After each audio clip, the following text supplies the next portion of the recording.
Aproape de Vidi. Salutare, prieteni metaversați!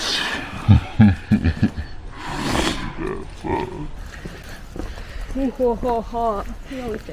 Direct din colțul blocului. Suntem în Oslo, Aici. cunoscută și ca Pe liniște aici. Oslo, capitala Norvegiei. Astăzi este prima zi de lucru. Avem de lucrat, trebuie să ne plimbăm peste tot pe aici să vedem ce se întâmplă, ce frumuseți ascunde acest oraș, care deja ni se dezvăluie cu o arhitectură superbă, minimalistă și foarte asemănător cu arhitectura americană din punct de vedere al arhitecturii caselor. Iar din punct de vedere al arhitecturii blocurilor seamănă cu arhitectura asta minimalistă scandinavă, nordică. Noi am ajuns aseară, destul de târziu, cu o întârziere de 2 ore. Putem să spunem că am putea să hulim un pic compania low cost Wizz Air, dar nu avem de ce, că până la urmă a fost și vina noastră. Pe scurt, am uitat să ne facem check-in-ul.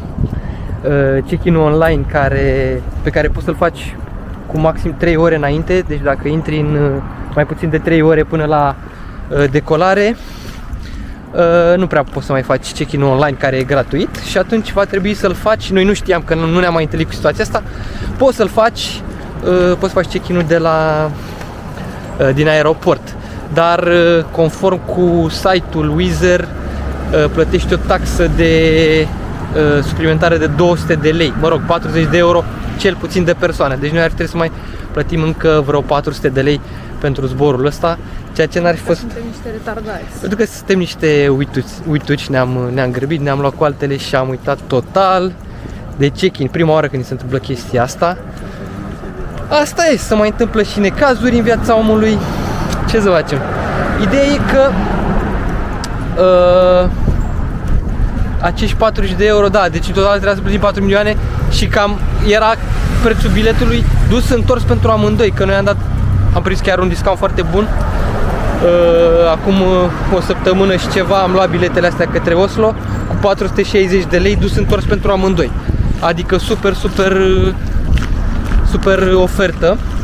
Și practic mai plăteam încă 400 de lei acum pentru taxa asta suplimentară. Din fericire, după ce am ajuns la aeroport și ne-am așezat la o coadă care inițial părea imensă, mai aveam 2 ore până la zbor, domnul de acolo, de la check-in... Erau 2 ore până la zbor, dar o oră până se închidea, în teorie, check-in-ul. Și nu puteai să mai faci check-in-ul și... Bine, ne-am adresat acolo la domnul de la caserie, de la birou, de ghișeu de check-in. Și după ce am depășit coada, care a mers destul de repede, pentru că au mai deschis 2 ghișee suplimentare. Repede. Am stat o oră. Am stat o oră, repede, dar la tensiunea pe care o aveam, și stresul pe care îl acumulasem, a părut că timpul a trecut foarte repede. În orice caz, am ajuns la finalul cozii, deci am depășit coada. Am depășit coada. N-am depășit coada. Am stat la coadă și am ajuns în cele din urmă la ghișeu și ne-a făcut într-adevăr check-in-ul la ghișeu. Am beneficiat, nu știu, de bunăvoință sau habar n-am ce s-a întâmplat exact, pentru că n-am mai plătit taxa aia suplimentară de 200 de lei de persoană. A fost o chestie, nu știu, chiar ne-a surprins, că eram pregătiți cu cardul. N-am înțeles ce s-a întâmplat. Ceea ce a fost o chestie bună, deci ne-am bucurat că n-am mai plătit în plus. Doar că, ce să vezi, după ce ne-a eliberat tichetele, ne-a dat tichetele fizice în mână. Surpriză! Biletul Oanei nu avea loc, doar al meu avea loc. Asta pentru că zborul era overbooked și nu e prima oară când am auzit de zboruri overbooked la Wizz Air, însă e prima oară când ne lovim noi de situația asta, pentru că probabil din cauza că nu ne-a făcut check-in-ul online. Și acum ne-am lămurit și noi ce înseamnă overbooked, un zbor overbooked. Înseamnă că oamenii care nu-și fac check-in-ul online și ajung să-și facă check-in-ul la ghișeu au șanse să nu zboare, pentru că toate locurile au fost deja rezervate online de către...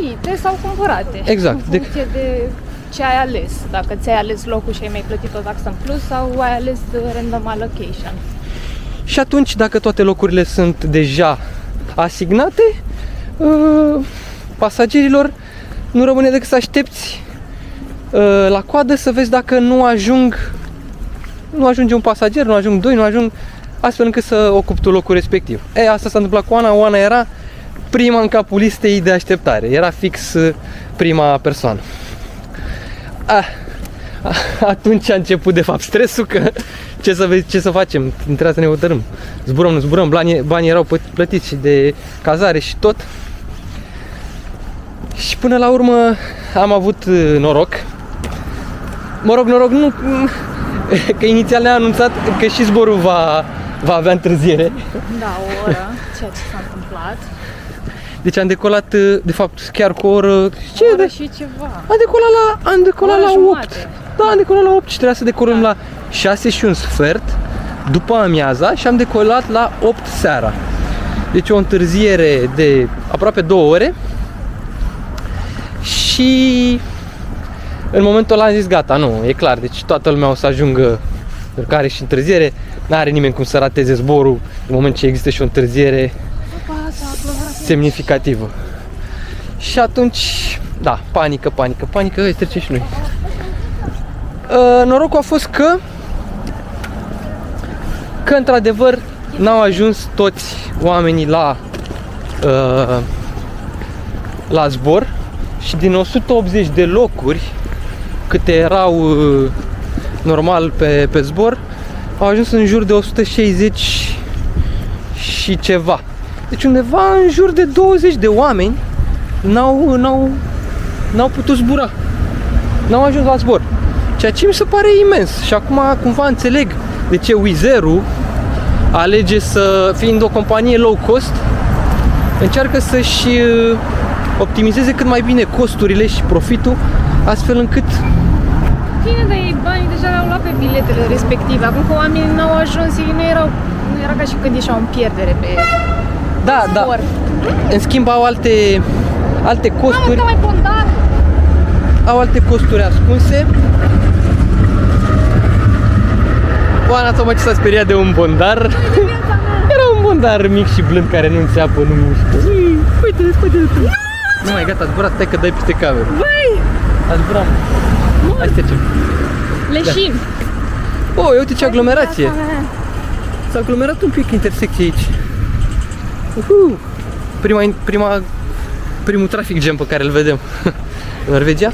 Bun, și pe scurt, cam asta s-a întâmplat. Am reușit să zburăm amândoi împreună. Ne interesasem și de detalii, dacă nu ar fi putut să zboare, dacă n-ar fi putut să intre odată cu zborul acesta, ce s-ar fi întâmplat. Și atunci reprezentanții Wizz Air ne-au comunicat că ar fi primit o compensație, ar fi primit cazare peste noapte la un hotel și ar fi primit și ocazia să zboare cu primul zbor către Oslo sau către oricare altă destinație ar dori. Primul zbor ar fi fost chiar astăzi dimineață, deci imediat ziua următoare, a doua zi, la ora 7 dimineața ar fi fost primul zbor către Oslo. Deci ne-am fi regăsit în cele din urmă pe plaiurile norvegiene, dar cu o mică întârziere. Nu chiar atât de mică, că, și cu întârzierea pe care am avut-o, se reduce întârzierea, diferența între cele două zboruri. Și așa. A fost interesant că la coadă acolo cât așteptam, că normal trebuia să așteptăm până la ultimul pasager să se îmbarce ca să fim siguri că prinde loc. Și am așteptat și la un moment dat un tip Nu a fost lăsat să intre în avion, pentru că nu avea, nu știu, avea un accent, ori era rus, ori ucrainean. Avea nevoie de pașaport biometric. Și avea pașaport clasic. Și se pare că dacă vin Norvegia, nu e ok să ai pașaport tot vechi. Trebuie pe nou. În orice caz, doamna domnișoara de la Wizz Air nu l-a lăsat să intre în avion. I-a spus într-o engleză românească: no travel, no travel. Rusul sau ucrainianul s-a conformat mai greu, dar a înțeles.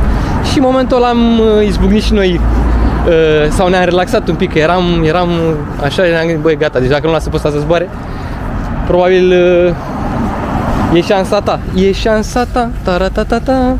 Da, și atunci ne-am relaxat, am zis că ok, sigur o să, 99% șanse să zburăm, 100% șanse, hai să fiți.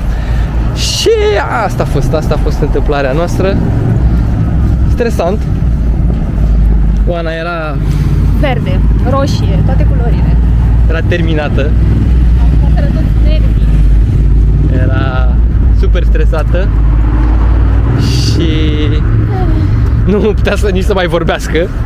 Eu eram un pic mai optimist. Că am început ziua prost. În primul rând că am uitat de check-in. Ceea ce, Doamne ferește, cum să uiți așa ceva? Deci pleci la aeroport, nu ai biletul, nu ai nimic, tu ești relaxat, mă duc, plec, mamă. Ne gândeam la alte chestii, unde mâncăm, ce facem, nu știu ce, vrăjeală, ce luăm de la aeroport spre centru. Dar noi, bilete, ciuciu.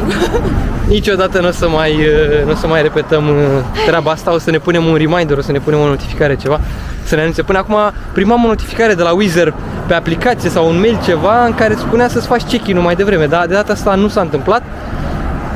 Nu știu dacă e o strategie a lor ca să mai trieze un pic din pasageri sau pur și simplu habar n-am ce s-a întâmplat. În orice caz, e și greșeala noastră că nu ne-am făcut, dar spre norocul nostru și uite că ăsta a fost un noroc, că nici n-am plătit, ne-am și îmbarcat, am și ajuns și cu ocazia asta am pus și un bilet la loto, că na, înseamnă că e norocul nostru. Dacă vom câștiga, dragilor, ne vedem de acum încolo. Fiecare zi va fi o vacanță, o excursie. O să vă dați seama că am câștigat sau poate că nu. Poate tăiem asta. Poate nici nu o să mai filmăm, poate nici nu o să mai... O să vedem. Dar în orice caz, am pus un bilet la loto. Să vedem. Surpriza plăcută iarăși a fost că în avion ne-am întâlnit cu niște conaționali de-ai noștri cu care am stat de vorbă. Oameni care lucrează aici. Ne-am împărtășit experiențele, plimbările prin alte țări, prin alte state europene, și experiența de aici, din Oslo. Ne-au primit câteva hinturi, ba chiar cu unul din ei, cu Dragoș, pe care îl salutăm pe această cale dacă se uită la noi. Dacă se uită la noi, îl salutăm. Ne-a ajutat, ne-a dus cu mașina lui, cu un Tesla, ne-a dus la locație. Stai pe loc. La Airbnb-ul nostru. Puteam să luăm într-adevăr și un autobuz și un tren, dar a fost amabil. Și cu Tesla, prima oară când am mers cu Tesla, am ajuns și noi acasă. Ne-am culcat undeva foarte târziu, pe la 1 jumate. Normal aici e 1:30, la noi era 2:30 în România. Și acum ne-am pornit în explorare. Mai revenim. Între timp mai discutăm.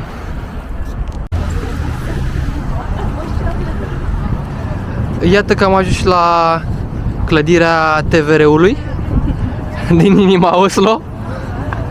E brutalismul brutal.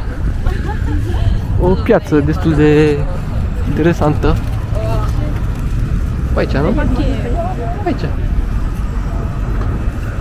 Uite o mini librărie în telefon cheie. Aia e fostă cabină telefonică. Ce drăguț! De unde poți să...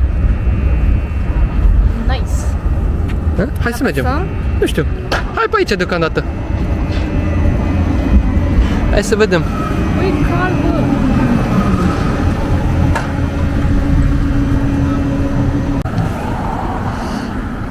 Ne-am întâlnit și cu un marș de solidaritate al norvegienilor pentru Ucraina.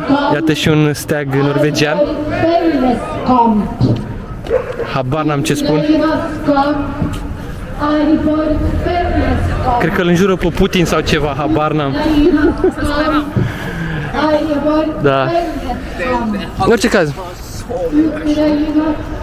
traficul de aici e destul de lejer din ce. Bine, e și o zi de duminică. E o zi destul de relaxată. Dar în orice caz, cred că traficul e tipic țărilor nordice în capitală. Destul de relaxat, piste de biciclete peste tot. Infrastructura arată bine, foarte bine, și tramvaie, piste de biciclete, metrou. Cred că aici e chiar o stație de metrou în stânga. Autobuze electrice. Preponderent mașinile lor sunt electrice. Tesla, cam din ce am văzut. Uite un autobuz. Asta e un autobuz electric. Iată și niște bicicliști. Și serviciul lor de biciclete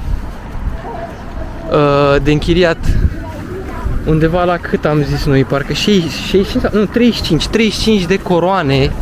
35 de coroane norvegiene, care înseamnă undeva la în jur de 3 euro pe oră de închiriat biciclete. Uite, chiar acolo în față se vede e un stand de închiriat biciclete. De la 3 euro pe oră bicicleta. Da, coroana norvegiană e undeva la 0,42 roni. Ca paritate. Interesant.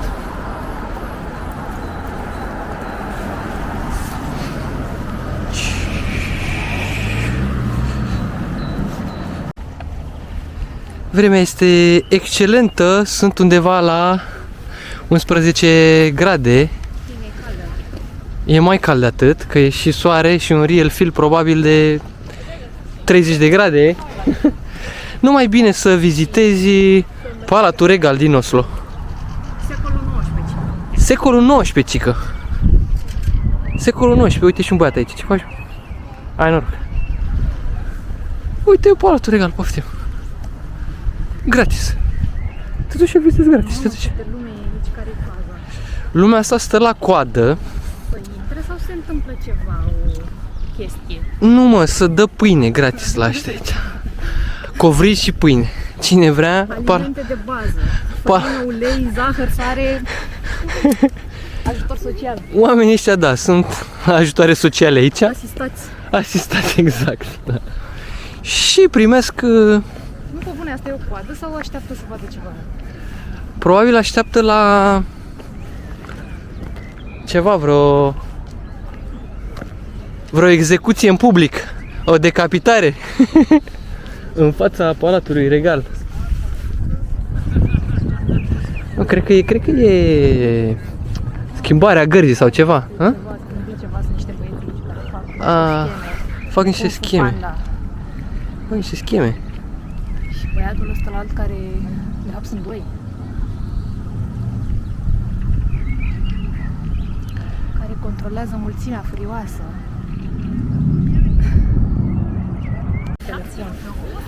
E prea frumos. Da, vremea e extraordinar de bună. Ia. Prea frumos ca să-mi imaginez un ninsoare mâine. Exact. Iar mie mi-arăta ninsoare cu ploaie, un fel de lapoviță, cred, ceva de genul. Dar acum, tu dacă te uiți pe telefon, ce ți arată? Soare.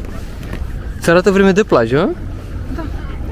merge la plajă. Care e faza că telefonul meu zice că temperatura resimțită este de 5 grade, ceea ce e de 15 probabil, sau chiar mai cald. Și toată prognoza pe care am văzut-o înainte era că o să fie frig și norat. Dar văd că într-adevăr mâine ar fi o scădere dintr-o dată. Acesta a fost Palatul Regal, iar aici în stânga, în spatele copăceilor, este Teatrul Național. Teatrul Național și o să ne apropiem de el să-l vedem mai de aproape, mai bine. Acesta este Teatrul Național și cu o mini-esplanadă și cu o mini-oana și cu stația de metrou și cu un fel de pietonală și mergem în continuare. Iar imediat vis-a-vis de Teatrul Național este și Oslo School, cum s-ar zice într-un cuvânt, Universitatea de Drept și de Științe Juridice. Iar aici fațada laterală a Teatrului Național.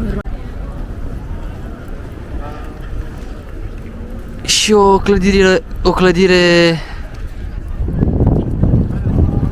foarte frumoasă. Cred că este cea cu alb. Let's go! Mergem spre Galeria Națională să vedem galeria de aproape. Imediat după prima trecere, prima intersecție de străzi. Ok. Iată și teatru dintr-o altă perspectivă. Da, și iată, ne-a ajuns și la Galeria Națională de Artă a Norvegiei, în cadrul căreia este expusă și lucrarea extraordinar de cunoscută The Scream, Țipătul, a lui Edvard Munch, un pictor norvegian care a devenit foarte, foarte cunoscut și recunoscut la nivel internațional prin arta sa. Știi să ne spui mai multe despre Edvard Munch? Mulțumim frumos pentru intervenție. Continuăm incursiunea noastră.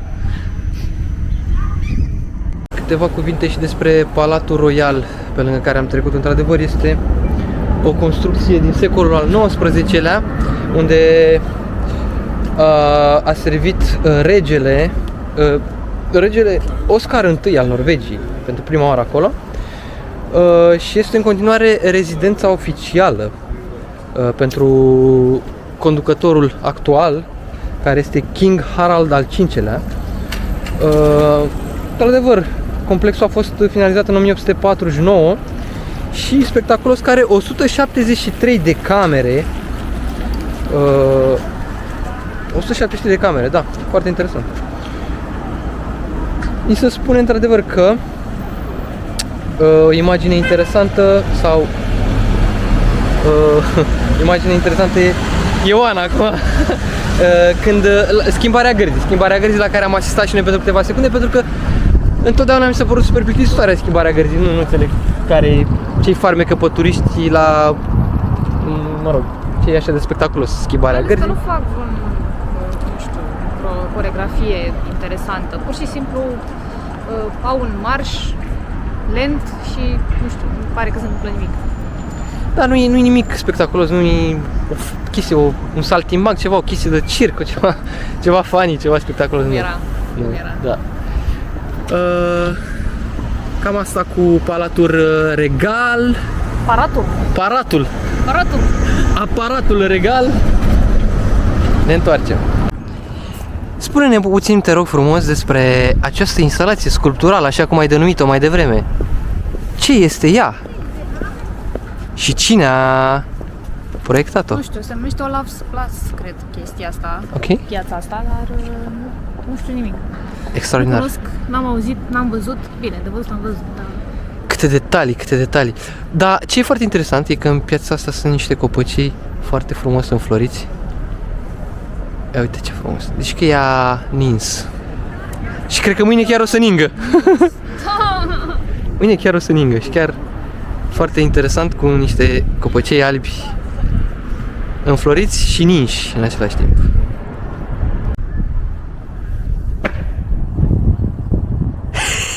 Rebelde! Ok. Glumiță! Asta se numește Gamle Acker Church. Se scrie aici la harta asta Oldest Building din Oslo. Dar nu știu ce înseamnă asta. Ne aflăm în fața Aia. aia, Aceea. aceea, Scuzați, nu aia, acea clădire. așa. Scrie aici pe harta mea Oldest Building din Oslo. Deci cea mai veche clădire din Oslo? Ar trebui să mergem să o vedem. Și asta de aici ce e? O secundă. Cea mai recentă clădire. Scrie doar Trinity Church, nu știu. Aha, deci probabil da. Oricum într-un stil romanic, nu? Puternic. Puternic. Romanic. Intens. Catolică? O fi? Bă, ce? Acolo un brutalism clasic și în spate un Vor avea... neoclasic. Sunt... Da, spuneam despre infrastructura din Oslo, că arată destul de bine, însă nu extraordinar de bine. Străzile sunt pline de gropi, cel puțin pe aici prin centru. Sunt o groază de reparații în desfășurare la șosele și la trotuare chiar. Sunt gropi și sunt chestii destul de ciudate. Și gunoaie pe aici pe acolo, mucuri de țigar, hârtie aruncate, un pic cam dezordine. Noi făcând comparație acum cu Stockholm, unde e reproșabil, ni s-a părut, comparativ cu Oslo. Da, nu știu, un pic dezamăgiți de treaba asta, dar în orice caz, lucrurile par că se vor repara, că se execută lucrări, uitați, e șantiere peste tot. Și acolo, și acolo, și aici pe mijlocul străzii, și acolo se lucrează. Dar acum este pauză, este duminică, toată lumea e în vacanță, se relaxează, iar noi ne continuăm incursiunea prin oraș.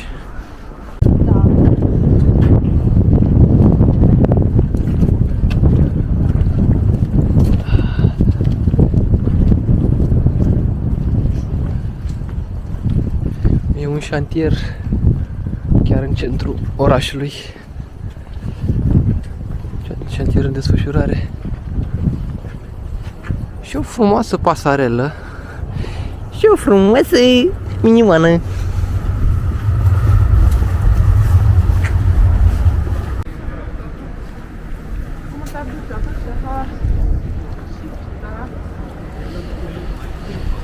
Și acum ne îndreptăm către catedrala din Oslo. Catedrală construită între 1694-1697, când a fost și dată către public, către accesul publicului. Deci undeva în secolul XVII, cu un probabil cel mai important sau unul dintre cele mai importante monumente istorice din Oslo, cu un interior baroc superb, așa cum se spune aici în ghid. Aici sunt găzduite evenimente ale familiei regale, precum și alte evenimente ale guvernului norvegian. Ne apropiem să vedem mai bine. Mi-e foame! E foame de lup! E foame de lup! Uite și catedrala. Lasă catedrala, vreau curry! Uite catedrala, cu ce ți se pare că se aseamănă Turla? Turla? Turla! Turla-i, Doamne! Turla! Turla-i, Doamne! Ar putea să stea foarte bine lângă turnul pielarilor. Pielarilor? În Sighișoara. Ah, de Sighișoara. Nu știu dacă se cheamă Pielarilor, dar mă rog. Există cu siguranță. și tuturor croitorilor și... Nu te mai băga în cadru! Deci că sunt papagalul ăla. Rămânci.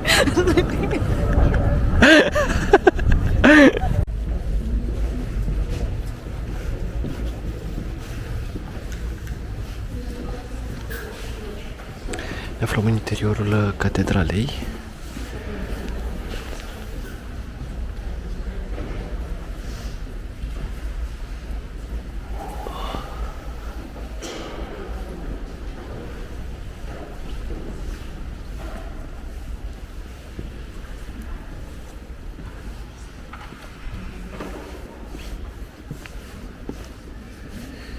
Interesantă catedrală.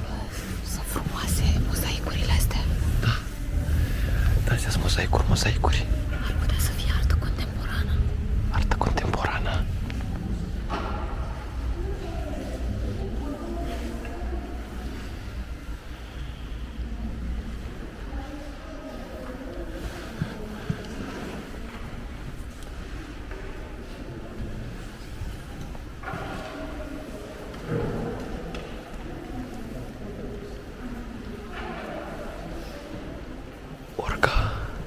Maestoasa orcă din 1990.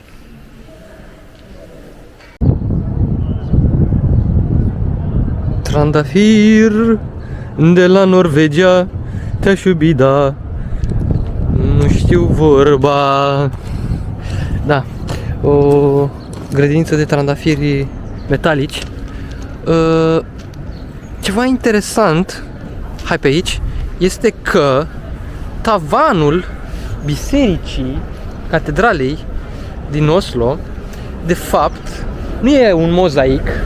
Ne-am uitat mai cu atenție și Sunt dezamăgită. dezamăgită că nu e un mozaic. Pare a fi un mozaic. Dar de fapt este un fel de tapet. Este un fel de tapet, exact, că era dezlipit în mai multe zone și tapetul părea aplicat pe scândură. Deci tavanul era de fapt un tavan de scândură pe care era aplicat un fel de tapet. Nu știu, foarte ciudat. Hai să mergem încolo ca să ieșim spre Parlament. Gata, să ieșim spre Parlament. Mersi inițial. Atât am avut de raportat despre tavanul din Catedrala Oslo. Iată, ne-a ajuns și în fața Parlamentului Norvegiei. O clădire interesantă. Aici o doamnă cred că are ceva probleme psihice, nu știu ce se întâmplă. Iar în stânga avem Grand Hotel. Clădire frumoasă, cu arhitectură foarte frumoasă. Și bulevardul pietonal se continuă cu parculețul ăsta care duce către Teatrul Național și mai în față este Palatul Regal. Și aici este regalitatea sa, majestatea sa Oana.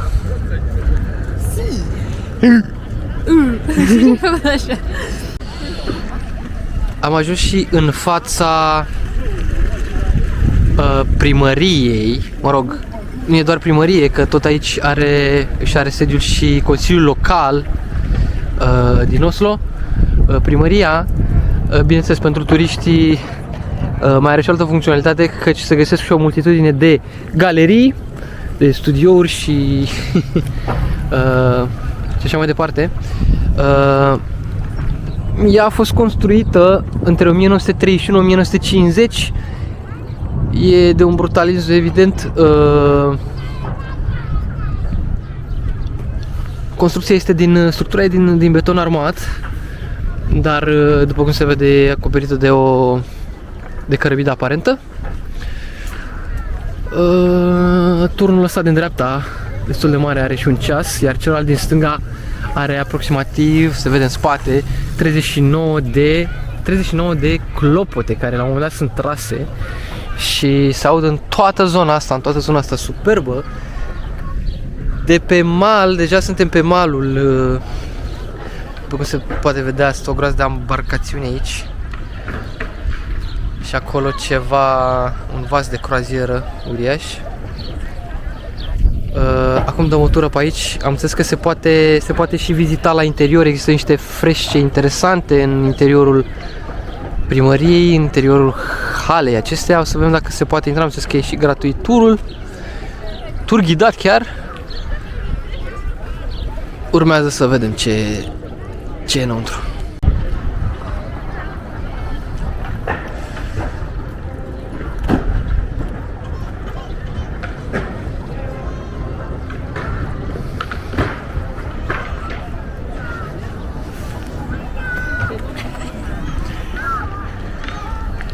Avem în față niște track faduri, pardon, fad track-uri.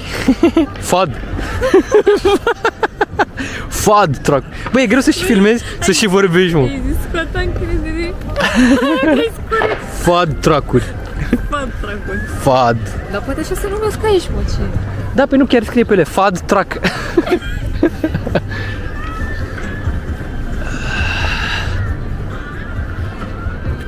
Atmosferă de vacanță, de sărbătoare. Tortillas, corillas, gorillas, godzillas. Ia uite ce frumos e pe aici. Ai, ai, ai, muchachitos.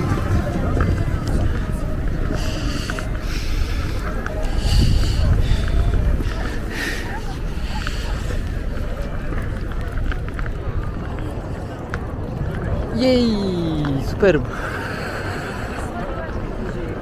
Dar n-am reușit să intrăm să vizităm primăria pentru că tururile și de fapt programul era până la ora 4 și deja e 4 fără 5. Mă rog, e duminică, mâine deja e 1 mai sărbătoare. Era închis, n-am reușit să vizităm, așa că în imediată apropiere am găsit următoarea clădire. Aceasta din față este muzeul pentru premiile Nobel de pace, premiile de pace pentru Nobelul pentru pace. O clădire inaugurată în 2005 de către regele Harald al V-lea al Norvegiei, în care sunt expuse o grămadă de informații despre Alfred Nobel, întemeietorul acestor premii. Iată că traversează un tramvai, chiar acum cadrul. Și mai mult de atât, informații despre războaie și despre laureații premiilor Nobel și influența lor în lume de-a lungul timpului. O clădire recentă, nimic spectaculos, dar un muzeu de vizitat pentru cei interesați, pentru copii. Iată și primăria dintr-o perspectivă mai îndepărtată. Și acum ne plimbăm chiar pe mal, pe lângă marină, pe aici. După cum îi spune și numele de aici din siglă, Muzeul Național, o clădire destul de fadă, mă rog, pentru un muzeu național. Aici o sticlă în desfășurare și drumul pe lângă marină.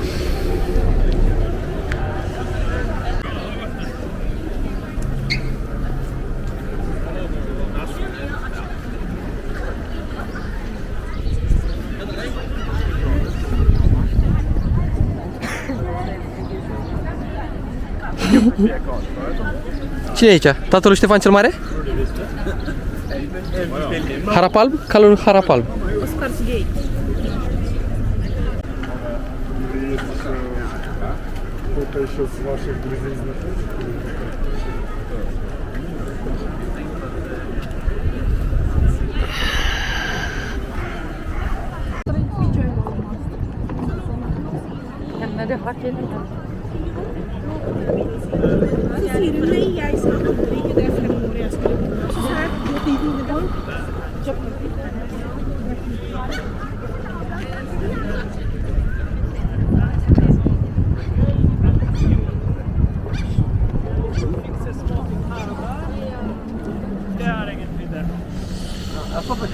o amenajare a unui port turistic. Ceva asemănător se încearcă a se realiza și la noi în Călăraș, în România, în orașul nostru de Baștină. Exact așa arată proiectul, randările proiectului, exact ce vedeți acolo în spate. Vom vedea ce va ieși până la final, la finalul proiectului. Probabil nu o să arate chiar așa, o să arate cam ca ce vedeți acolo, o mică virgulă căbănuță. Probabil o să fie portul turistic din Călăraș. Vom vedea, sperăm că nu va fi așa. Sperăm că nu va fi așa și că mă înșel. De fapt, căbănuțele astea de aici nu sunt niște căbănuțe oarecare, sunt de fapt saune, 2 saune, iar acolo oamenii intră în saună, ies, fac o baie rece în mare și apoi se întorc în saună. Foarte tare. Și ce avem aici? Bordură Bordură metalică. Un soi de bordură metalică. Piatră, nu știu ce este. Nu, Arată fin. Pare metalică, da. O rezolvare fină, delicată. Nordică, am zice.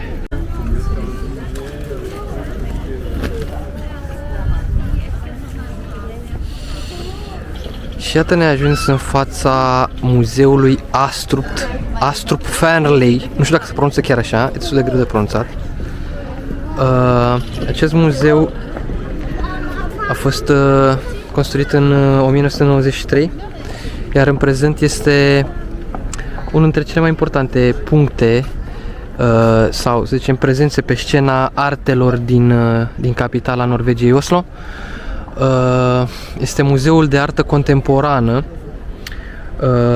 Construcția a fost proiectată de unul dintre cei mai cunoscuți arhitecți în momentul de față din lume, Renzo Piano. Iar muzeul adăpostește una dintre cele mai mari colecții particulare, private, Astrup Fearnley Collection, colecția Astrup Fearnley. Pe lângă asta mai sunt expuse și alte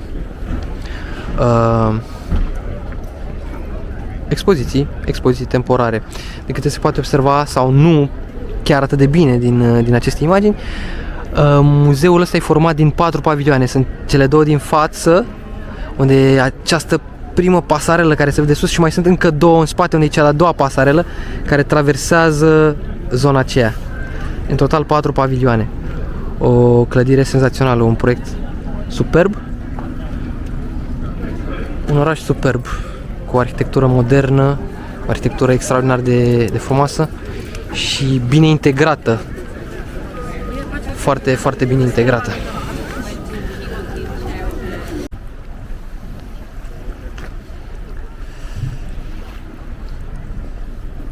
Acesta este Muzeul Contemporan de Artă.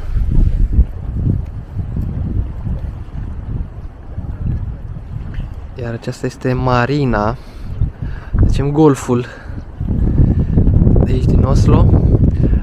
Golf care, de fapt, dacă vă uitați pe Google Maps, se cheamă Oslo Fjord. Marea Nordului înțeapă continentul pe o porțiune și formează un golf chiar aici, în zona Oslo.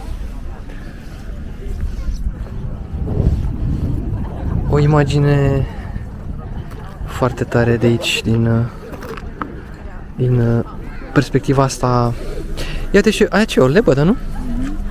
Și o lebăduță mică. Și încă o lebăduță mică. 2 bile. Aici ne aflăm, de fapt, chiar în parcul statuilor. În sânul parcului cu statui aparținând Muzeului Contemporan de Artă. Acolo sunt 2 bile. Oana spune că sunt ce? Nu știu, n-am mai văzut niciodată. Bila albă, bila neagră. Știi că era emisiunea aia cu Robert Turcescu? Ai o bilă albă și o bilă neagră. Da.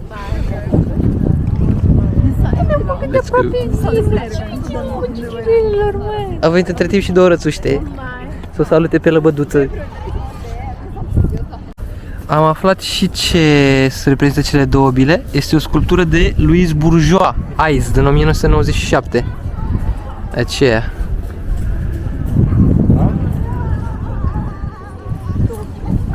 Deci, în sânul parcului avem două bile care de fapt sunt doi ochi. Interesant. Interesant.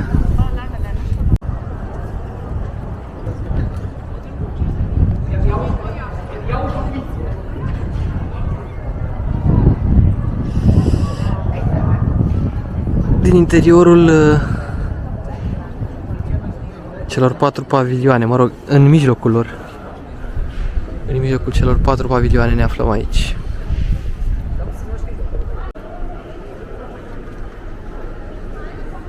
Omul și cerul.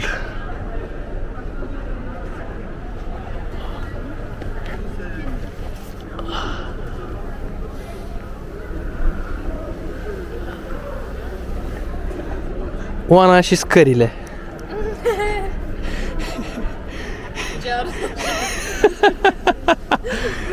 De bucurie. Turnul și gogoașa. Gogoașa înfuriată. Rectificare. Acul de seringă. Vata și omul vaccinat împotriva virusului ucigaș.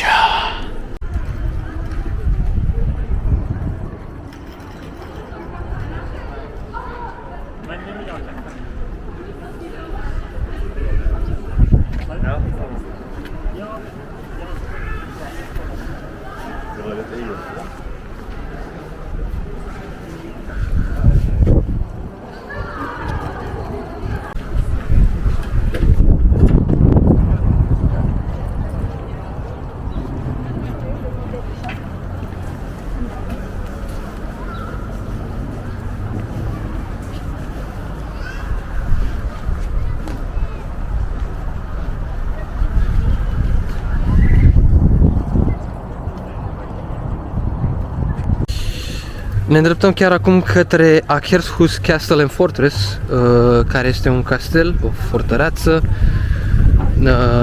construită în 1299 de regele Hakon al V-lea. Această clădire, construcție medievală, fortăreață, adăpostește în prezent mai multe muzee, printre care Muzeul de Armelor, Muzeul Rezistenței, probabil rezistenței naziste, Mausoleul Regal, unde sunt înmormântate mai multe capete regale, familia regală.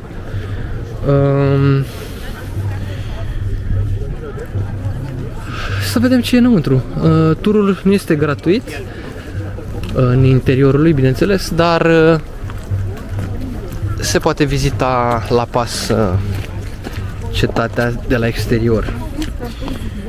Vedem ce a rămas din cetatea de la 1299.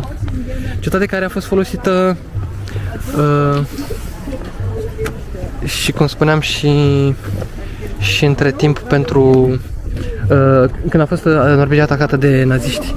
Aici au pus rezistență. Hai să vedem. Suntem în interiorul cetății, interiorul fortăreței. Cam așa arată.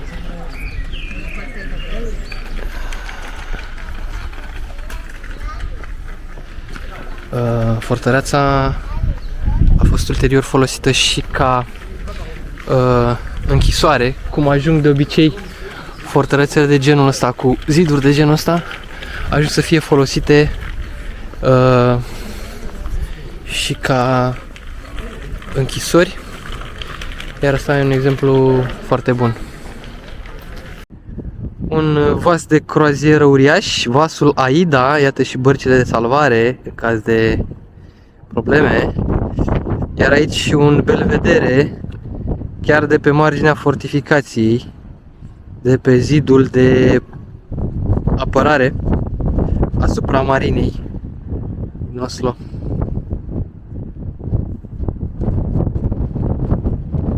Suntem în continuare pe zidurile extrem de groase de apărare ale acestei cetăți. Aici avem tunurile băgate în teacă momentan. Nu sunt pregătite de război, în caz că Doamne ferește. Acolo este primăria și aici iarăși un punct de belvedere cu un vânt destul de puternic. De la sud bate vântul. De acolo este ieșirea din golful ăsta, din Oslo Fjord. Este ieșirea către Marea Nordului. Iar acolo este ieșirea către Oana. Tot pe zidurile cetății, dar cumva în curtea interioară. Aici este cetatea, zona dinspre sud, iar căsuțele astea cu galben de aici și alea de acolo, unde acolo sunt îndepărtare, chiar se vede o porticică. Astea de fapt au fost construite ulterior aici în curtea interioară și astea au fost pe post de închisori. Astea erau de fapt închisorile. Un pic ciudat pentru noi, căci în mintea noastră închisoare nu înseamnă chiar o clădire care mai mult aducea cămin de studenți decât a închisoare, cu ferestre destul de largi, cu alte curți interioare și așa mai departe.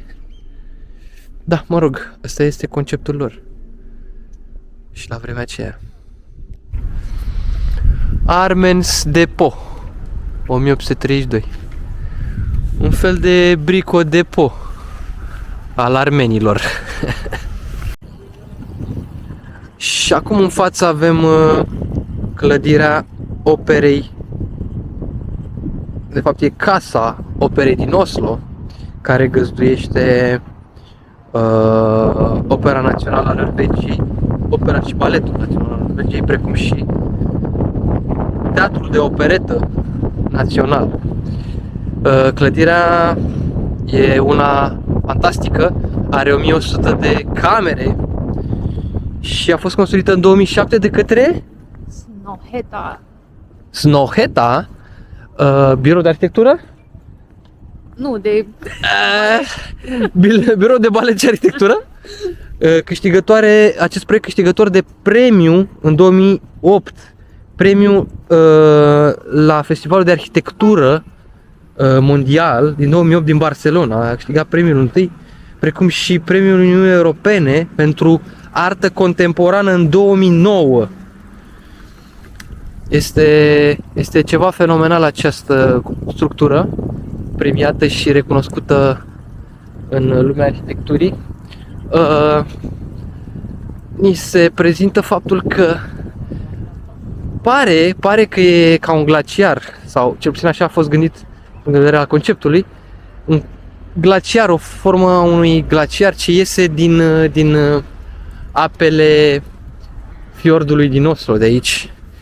Se află chiar în vârful, chiar în zona de golf, unde se termină Oslo Fjord. Alt Oslo Fjord, că sunt de fapt două. Iată, chiar acum pare că va îndoca un vas. Aceasta este o perspectivă destul de prinzătoare. Iar asta este piața din jurul operei. O să ne apropiem mai mult de ea, să-i surprindem unghiurile mai bine.